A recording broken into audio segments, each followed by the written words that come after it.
هاي يا جماعة، ازيكم واهلا وسهلا بكم في حلقة جديدة من برنامجكم المفضل سهرة الجمعة. وفي الفيديو ده هديكم رسائل سريعة، فاختاروا من 1 ل10 والرسالة اللي هتطلع لكم اشتغلوا عليها واعتبروها اشارة. الرسالة الاولى للناس اللي اختاروا رقم 1: ما تستنيش البداية الصح عشان تبدأي حاجة جديدة، لان مفيش حاجة اسمها البداية الصح. لو فضلتي مستنية البداية الصح هتفضلي مستنية طول عمرك. الرسالة التانية: ما تخليش هدفك معتمد على الحماس، وانا متحمسة فاشتغل على هدفي، ولا اني والله مش متحمسة دلوقتي فمش هشتغل على حلمي. فانا عايزاكي تشتغلي على اهدافك، ومش مهم مزاجك دلوقتي، اشتغلي على هدفك وده اللي هيخلق الدافع. حاجات كتير بعملها من غير نفس بتطلع احسن مما تخيل.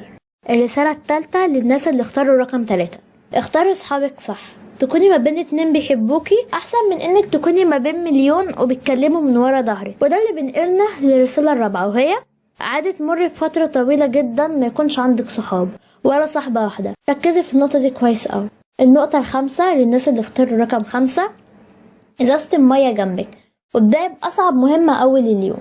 الرسالة السادسة: صغري العادة الصعبة. لو مش عايزة تقرأي كتاب اقرأي صفحتين، لو مش عايزة تعملي رياضة اعملي بلانك 20 ثانية.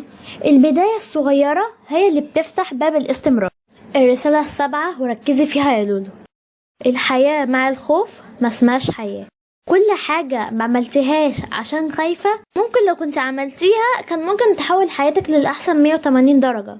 الرسالة الثامنة للناس اللي اختاروا رقم 8: خصصي ساعة يوميا لتطوير مهارة. بعد سنة عندك 365 ساعة ما راحتش على الفاضي. الرسالة التاسعة: لما تكوني متعصبة وفي موقف لازم تردي حالا استني، خدي نفس 5 ثواني وتكلمي بهدوء.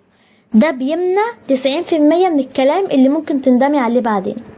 الرسالة العاشرة والأخيرة للناس اللي اختاروا رقم 10: الورقة والقلم ممكن تكون بديل رائع للطبيب النفسي. بس thank you for watching. لو عجبكم الفيديو متنسوش اللايك واكتبولي عايزين ايه الفيديو الجاي. بس love you, bye.